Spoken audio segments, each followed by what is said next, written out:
नमस्कार, आप सभी का स्वागत है भाग्यम में। मैं हूं पंडित चंद्रशेखर शर्मा। दर्शकों, सबसे पहले हम बात करते हैं आज के दिन के पंचांग की। आज दिनांक है 2 अगस्त सन 2023, विक्रम संवत 2080 चल रहा है। श्रावण अधिक मास है, कृष्ण पक्ष है, वर्षा ऋतु है, तिथि प्रतिपदा है और आज का वार है बुधवार। आज के नक्षत्र की बात करें तो श्रवण नक्षत्र दोपहर 12:58 तक है, आगे धनिष्ठा नक्षत्र आ जाएगा। योग आयुष्मान है, दोपहर 2:33 तक, आगे सौभाग्य योग है और योग की दृष्टि से आज का दिन शुभ है, योग कारक है, तो इसका पूरा सदुपयोग कीजिए। करण बालव है, सुबह 10:05 तक, आगे कौलव करण रहेगा शाम 8:07 तक, फिर तैतिल करण है। सूर्योदय का समय दर्शकों सुबह 5:42 का था और सूर्यास्त का समय शाम 7:11 का है। आज का राहु काल दोपहर 12 से 1:30 बजे के बीच रहेगा। इसे पूरी तरीके से टाल दीजिएगा क्योंकि इसमें कोई शुभ कार्य नहीं करते हैं और लंबी यात्रा पे नहीं निकलना चाहिए। अभिजीत मुहूर्त आज बुधवार होने से मान्य नहीं है। दिन में 2 बार दुष्ट मुहूर्त भी रहेंगे, इन्हें ध्यान से समझिएगा और सूझबूझ से टाल दीजिएगा। ये हैं दोपहर 12 बजे और फिर दोपहर 12:54 पे। आज का दिशाशूल दर्शकों उत्तर दिशा में, तो पहली कोशिश तो ये करें कि उत्तर दिशा की यात्रा को टाल दें। लेकिन अगर जाना बहुत जरूरी है, अनिवार्य यात्रा है, तो परिहार करके निकलें। परिहार बहुत सरल है, उत्तर की ओर मुख कीजिए, थोड़ा सा धनिया या मूंग के दाने खा के 5 कदम पीछे चलें और अपने हृदय में अपने इष्ट का या भगवान श्री राम का निवास माने, उनसे प्रार्थना करें और इस यात्रा पे निकल जाएं। तो यात्रा मंगलमय रहेगी, शुभ रहेगी, सुरक्षित रहेगी और जिस कार्य से आप जा रहे थे वो कार्य भी सिद्ध होगा। आज का शुभ समय दर्शकों यानी आज के दिन का सदुपयोग करने का जो समय है वो है सुबह 7:30 से सुबह 9 बजे तक, फिर सुबह 10:50 से दोपहर 12 बजे तक और फिर दोपहर बाद 3:50 से शाम 7 बजे तक। ये तीनों कालखंड बाकी सारे दिन की अपेक्षा बहुत शुभ और योग कारक है। अच्छे एफर्ट्स करें, अच्छी कोशिशें करें, तो इस समय का ध्यान रखें, इस समय में करें तो सफलता के चांसेस ज्यादा रहेंगे। आज की चंद्र राशि दर्शकों मकर है, यानी चंद्रमा मकर राशि से गोचर कर रहे हैं, जिससे आज का दिन सभी 12 राशियों के लिए कुछ इस प्रकार रहने वाला है। सबसे पहले बात करते हैं मेष राशि की। तो मेष राशि वालों को अपने सीनियर से मिलेगा समर्थन और कैरियर होगा स्टेबल। वहीं वृष राशि वालों को आध्यात्मिक अभिरुचि बहुत ज्यादा रहेगी और आध्यात्मिक यात्रा यानी तीर्थ वगैरह या फिर मंदिर जाने के विचार आ सकते हैं। मिथुन राशि वालों के लिए सावधानी बनाए रखने का दिन है, वाहन इत्यादि को ठीक से चलाएं। वहीं कर्क राशि वाले अपने वैवाहिक जीवन में कुछ छोटे मोटे मनमुटाव देख सकते हैं और सिंह राशि वालों को शत्रु बाधा परेशान कर सकती है, हालांकि आपका बिगड़ेगा कुछ भी नहीं। कन्या राशि वाले छात्र छात्राओं को भविष्य को लेकर अच्छी गाइडेंस मिलेगी आज, जिससे आने वाले समय में उनको बड़ा लाभ होगा। और तुला राशि वालों को हृदय संबंधित समस्या और भावनात्मक पीड़ा हो सकती है आज। वहीं वृश्चिक राशि वालों के पराक्रम में प्रभाव में वृद्धि होती हुई दिख रही है आज। और धनु राशि वाले ध्यान रखें कि आज कोई ऐसी बात आपके मुंह से ना निकल जाए जो सामाजिक प्रतिष्ठा को हानि पहुंचा दे। मकर राशि वालों को आज आत्मविश्वास की कमी महसूस होगी, लेकिन आपकी जीवन साथी का जो साथ है वो आपकी हिम्मत को बनाए रखेगा। कुंभ राशि वाले जो मशीनरी या वाहन से जुड़े हुए व्यवसाय में हैं, आज व्यापार में रखें सावधानी, सोच समझ के करें इन्वेस्ट। मीन राशि वाले किसी ठोस व्यापार के बारे में करेंगे प्लानिंग। अगर आप जॉब में हैं तो आपके दिमाग में बार बार प्लानिंग आएगी बिजनेस की। तो दर्शकों, आप करते हैं आज के दिन की ज्ञान चर्चा जो आपकी हमारी अंतर्दृष्टि प्रज्ञा को जागृत करेगी। फिर आगे समझेंगे उन बहुत ही विशेष उपायों को जो आपको समस्याओं से बाहर लाएंगे और अपने जीवन में सफल बना देंगे। अंत में करेंगे आज के दिन की ज्योतिष मंत्रणा और समाधान। दर्शकों, जीवन में हमें यह स्पष्ट हो कि लक्ष्य क्या है तो उसका मार्ग भी स्पष्ट हो जाता है, और ऐसे ही यह स्पष्ट हो कि उच्चतम आदर्श और सद्गुण क्या है तो उनके अनुरूप ही आचरण भी तय हो जाता है। इस संबंध में शास्त्र में 4 प्रकार के सद्गुण या कहें परम आदर्श कहे गए हैं, जो कि इस प्रकार है। संतोष है परमो लाभ है, सत्संगे परमा गति, विचार है परमम ज्ञानम, शमो ही परमम सुखम। इसका अर्थ यह है कि संतोष ही परम लाभ है, सत्संग ही परम गति है, सद्विचार ही परम ज्ञान है और शांति ही परम सुख है। अब यहाँ लाभ, गति, ज्ञान और सुख ये हमारे लक्ष्य हुए, यानी हमारे जीवन में लाभ होता रहे, हमारी सद्गति हो, हमें ज्ञान प्राप्त हो और हम सुखी रहें, ये हमारे 4 सबसे बड़े लक्ष्य हो गए। इन्हें पाकर संसार और परलोक दोनों सुधर जाते हैं। अब इन्हें प्राप्त करने के लिए जो आचरण में लाना है वो है संतोष का भाव, सत्संगति में मन को रमाना, सद्विचार एकत्रित करना और उन पर अमल करना, और शांति हो, हमारे जीवन में शांति बनी रहे ऐसा अभ्यास बनाए रखना, जो होता है ध्यान से, जप से और गुरुजनों की सेवा से।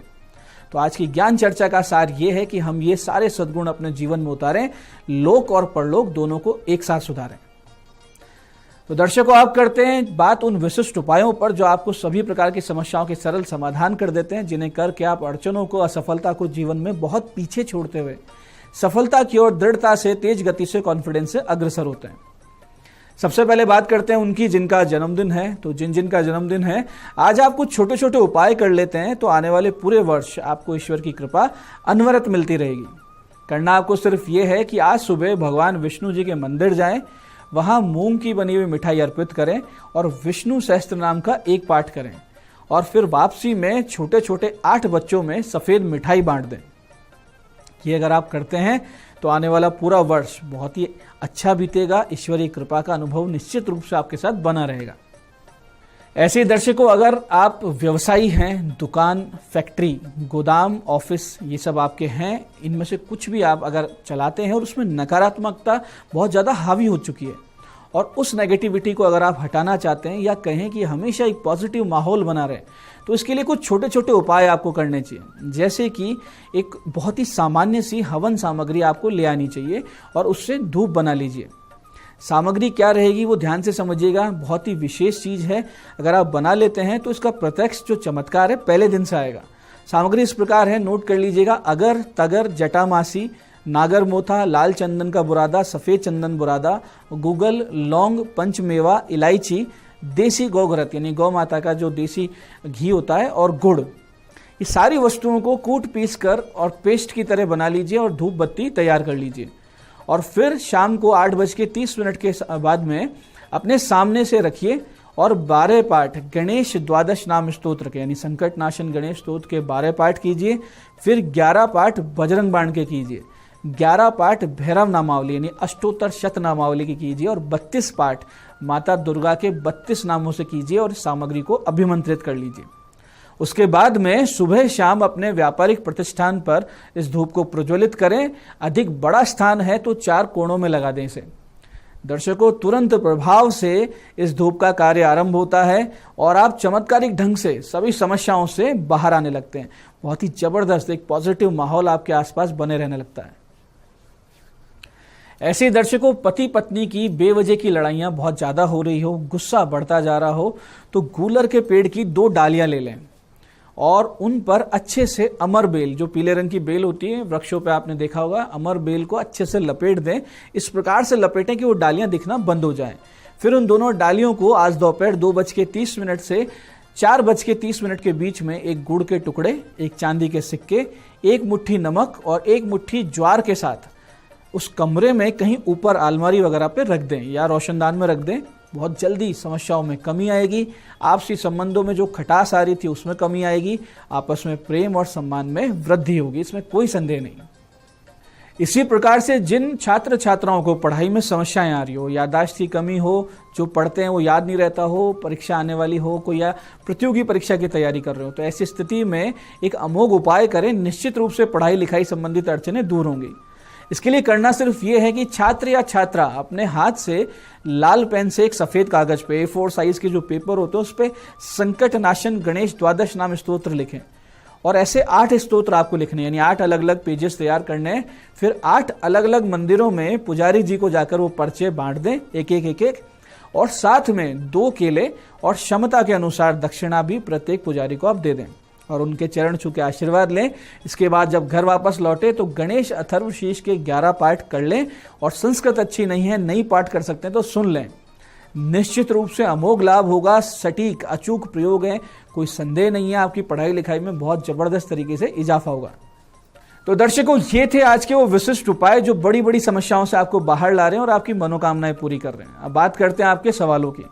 आपके सवालों में आज हमारे पास जन्म पत्रिका आई है हमारे दर्शक गुरमीत जी की हनुमानगढ़ से। 13 मार्च 1988 का इनका जन्म है, सुबह 7:03 का हनुमानगढ़। प्रश्न किया, व्यापार कौन सा करें और कब से करें।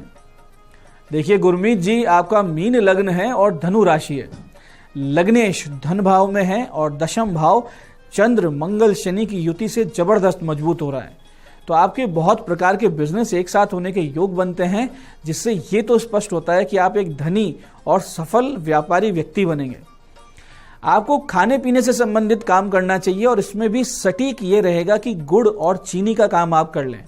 आपको ध्यान बस ये रखना है कि किसी पर अति विश्वास नहीं करना, कानूनी रूप से मजबूत होकर यानी पेपर वर्क में मजबूत होकर चलना है, क्योंकि आपके सूर्य राहु का ग्रहण दोष भी है। इसकी शांति करवा लें, नहीं तो कहीं ना कहीं आपको फंसा देगा। आप अप्रैल सन 2024 से अपना व्यापार शुरू कीजिए ताकि आपको असफलता का सामना ना करना पड़े। आज की दूसरी जन्म पत्रिका हमारे पास आई है हमारी दर्शक मंजू कंवर जी की। 17 जुलाई 1984 का इनका जन्म है। सुबह 9:07 चित्तौड़गढ़ में जन्म हुआ है। प्रश्न किया है विदेश योग कब तक है। देखिए मंजू जी, आपकी जन्म पत्रिका में सिंह लग्न है, कुंभ राशि है, 12वें भाव के स्वामी का विवाह भाव में होना और सप्तम यानी विवाह भाव के मालिक शनि का विदेश भाव पर दृष्टि रखना, ये बता रहे हैं कि आपके जो पति हैं वो पहले से विदेश में हैं और अब आप भी वहां जाकर सेटल होना चाहती हैं। 12वें भाव स्थित लग्नेश सूर्य और आयेश बुध कर्म के अधिपति शुक्र आपकी राह को बहुत आसान भी बना रहे हैं, लेकिन शुक्र के अस्त होने से आपको समस्याएं आ रही है। इसके अलावा आपके जून सन 2023 तक शनि की महादशा भी थी, ये भी एक बहुत बड़ी अड़चन थी। अब आपके जाने के जो योग हैं वो अक्टूबर सन 2023 से दिसंबर 2023 के मध्य बनेंगे। उससे पहले आप शुक्र ग्रह के 7 गुना जाप करवा लीजिए और नित्य भगवान शिव जी पर मीठे दही से अभिषेक करके उनसे प्रार्थना कीजिए, तो आपकी मनोकामना जल्दी पूरी होगी। तो ये थी आज की ज्योतिष मंत्रणा। दर्शकों, आप भी अपनी जन्म पत्रिका की डिटेल्स और प्रश्न दिए गए नंबर्स पे व्हाट्सएप करके हमसे परामर्श ले सकते हैं, जिसका कि इसी कार्यक्रम के माध्यम से बहुत जल्दी उत्तर दे दिया जाता है। तो दर्शकों, ये था आज का पंचांग, आज के विशिष्ट उपाय और ज्ञान चर्चा। मैं पंडित चंद्रशेखर शर्मा ये आशा करता हूं कि बताए हुए उपायों को सही विधि, सटीक समय और अटूट श्रद्धा के साथ करके आप पूरा लाभ उठाएंगे और जो ज्ञान चर्चा, जो सत्संग हमने किया, इसे अपने जीवन में उतारेंगे। धीरे धीरे आपका जीवन शिवमय, सत्यमय और आनंदमय होता जाएगा। मैं महादेव से प्रार्थना करता हूं कि आप जब हमारे बताए हुए उपाय करें तो आपके कष्टों का निवारण हो और आपकी मनोकामना पूर्ति अवश्य हो। साथ ही साथ एक निवेदन कि श्रावण मास में वृक्षारोपण अधिक से अधिक संख्या में करें और ये जो भगवती प्रकृति आपके सामने, इसकी सेवा अवश्य करें। कार्यक्रम में बने रहने के लिए बहुत बहुत साधुवाद। भगवती आप सबका कल्याण करे। जय आदिशक्ति।